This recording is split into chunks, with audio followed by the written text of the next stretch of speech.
Bonjour fidèles téléspectateurs et bienvenue à ces flashs d'informations sur nos antennes de Bomoko Média. Ouvrons l'actualité à la présidence où le chef de l'État, Félix-Antoine Tshisekedi, a signé hier une série d'ordonnances portant nomination de nouveaux membres du conseil d'administration et du directeur généraux du différents établissements publics. Restons toujours au niveau de la présidence.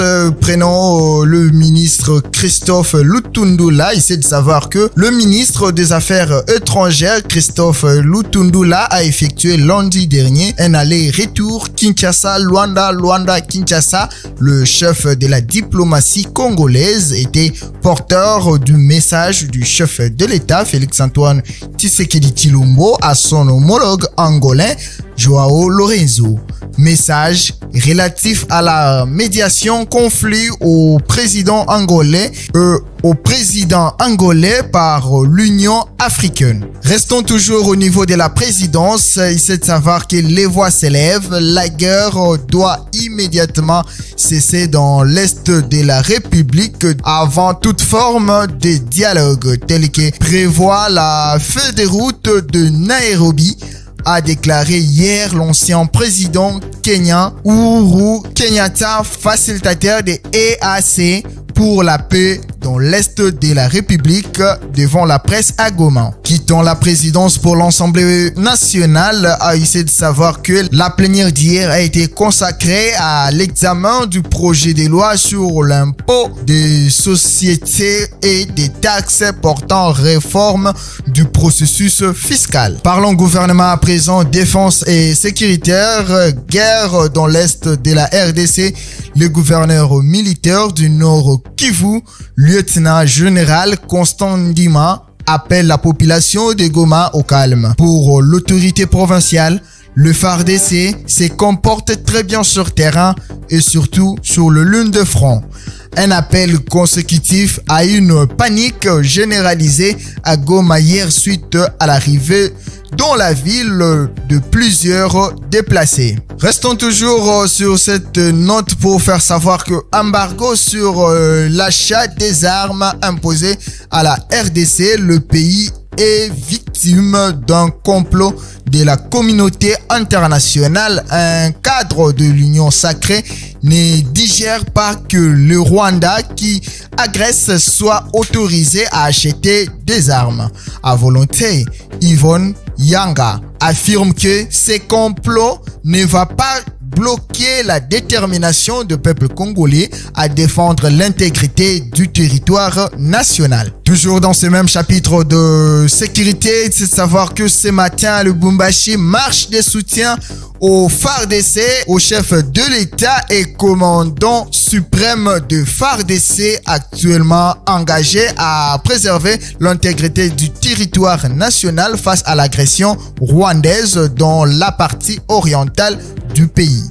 L'appel à la mobilisation générale de tous les Haut-Katangais a été lancé par le gouverneur du province Jacques Kaboul. Une marche pour dénoncer l'agression rwandaise est prévue à Montréal le 26 novembre prochain. Les Congolais vivant au Canada seront dans les rues. Ses compatriotes sont mobilisés pour pousser les autorités canadiennes à déclarer ouvertement leur appui à la RDC dans ses processus de recherche de la paix dans la partie est du pays. Quittons la sécurité pour la justice. Présent, parlons la ministre de la Justice, Rose Mutombo, salue la proposition de loi du sénateur Alexis Tambwe Mwamba sur le statut de magistrat. Elle a livré son point de vue hier au cours de son audition devant la commission des droits de l'homme de l'Assemblée nationale. Rose Mutombo est d'avis que cette proposition apporte des réformes aussi profondes que sérieuses du pouvoir judiciaire congolais. Parlons EPST à présent, grève des écoles publiques du territoire des DKC dans la province d'Ikasaï. Les enseignants payés par Caritas observent ce mouvement depuis bientôt une semaine pour exiger le paye de 2 mois d'arriérés des salaires, une situation qui risque de perturber le calendrier scolaire dans ces parties du pays. Parlons ici à présent, l'association des professeurs de l'UNIKIN à Pékin vient de suspendre avec un moratoire la grève décrétée depuis le 20 juillet dernier. Parlons santé à présent, les médecins de la RDC ont décidé de poursuivre avec le mouvement des grèves réunis en l'Assemblée générale et évaluatif. Ces médecins ont fustigé la mauvaise foi du gouvernement congolais. Ils ont lancé un nouvel ultimatum jusqu'au 19 novembre prochain. Quittons le niveau national pour parler province. À présent, ouvrons cela en Ituri où il y a eu 2 morts et 17 maisons incendiées à la suite d'un conflit communautaire à Kinyambongo, village situé entre Marabo et Sota, dans le territoire de Irimou. L'administrateur du territoire d'Irimou, colonel Jean-Siro Simba, a condamné les violences enregistrées dans plusieurs localités dont Olu, Bourara et puis suivi de dégâts. Chutons avec cette page d'actualité en politique. Il s'est de savoir que l'IDPS est controversé autour de la désignation d'un nouveau secrétaire général de l'IDPS. Il s'est de savoir que Victor Wakenda n'a pas qualité de destituer Augustin Kabouya. C'est la mise au point faite hier à Kinshasa par le porte-parole de la convention démocrate du parti. Mesdames et messieurs, merci pour votre réelle attention. C'était par cet élément que nous avons mis terme à ces flashs d'informations. C'était là Moïse Chibassou à la présentation. Suivez la revue des presses avec Madame Agathe Senga.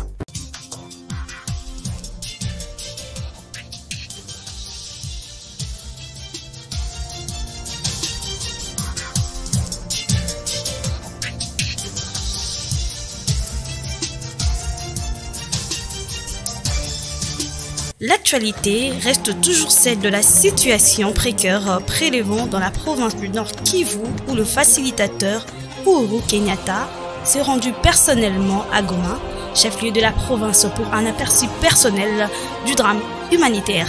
Mesdames et messieurs, bienvenue à cette revue de presse qui s'ouvre ainsi par le phare qui rapporte Uhuru Kenyatta à Goma.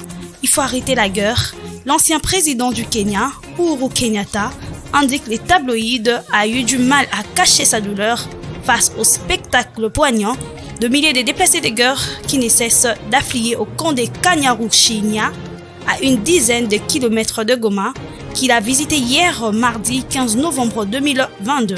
Entassés dans des tentes de fortune et marquant de tout, poursuit-il, près d'une quarantaine de milliers de sinistres de l'insécurité étaient là, désemparés, implorant le ciel pour que les atrocités qu'ils ont fui s'arrêtent. Témoin de l'arrivée massive à Goma, comme dans sa périphérie, d'interminables colonnes de déplacés en provenance de plusieurs localités, Uhuru Kenyatta a relevé, c'est un véritable désastre humanitaire si nous y prenons garde.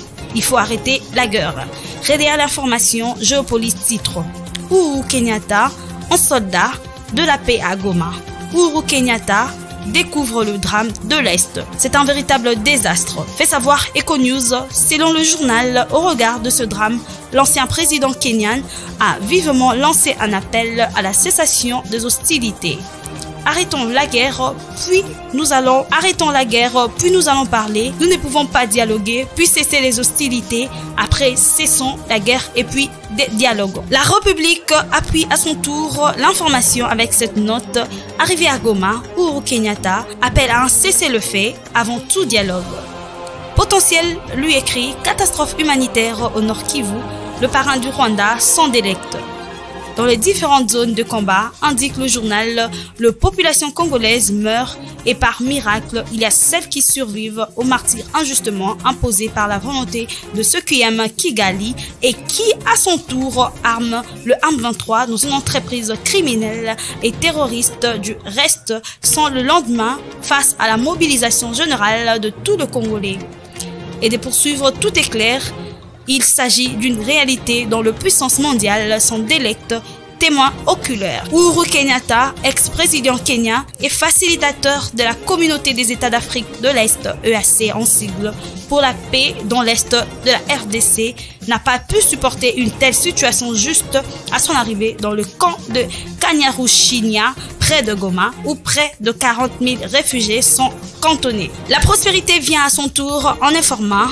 Initialement prévu demain 16 novembre, le dialogue renvoyé à lundi 21 novembre à Nairobi. C'est dans un tweet lapidaire, indique le journal, que la communauté des États d'Afrique de l'Est, EAC, a publié dimanche 13 novembre un communiqué annonçant le report de discussion sur la paix entre le gouvernement et le groupe armé au lundi 21 novembre prochain. Rien de plus sur le participant, poursuit-il, le nombre de délégations devant y prendre part avant d'évoquer le temps que prendra cette rencontre. Le journal appuie cet aspect de l'information avec ce mot « Est de la RDC » pour parleur de paix à partir du 21 novembre à Nairobi.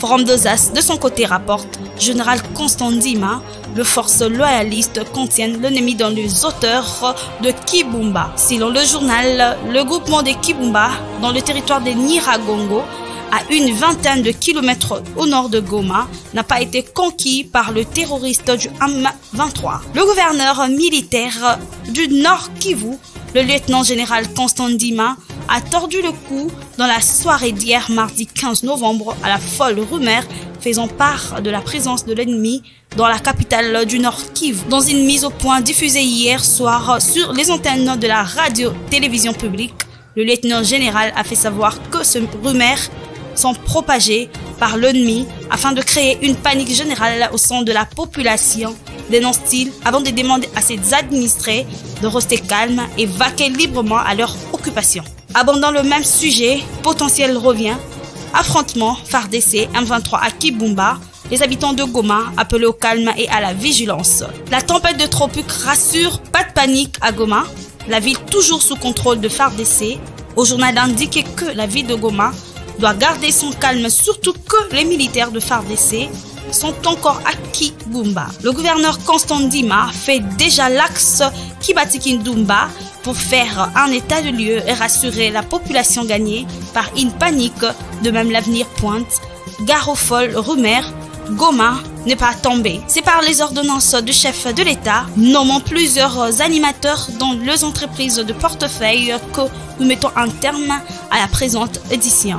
Forum des As écrit: au terme d'une série d'ordonnances rendues publiques hier, Félix Tshisekedi nomme à la tête de 23 entreprises publiques.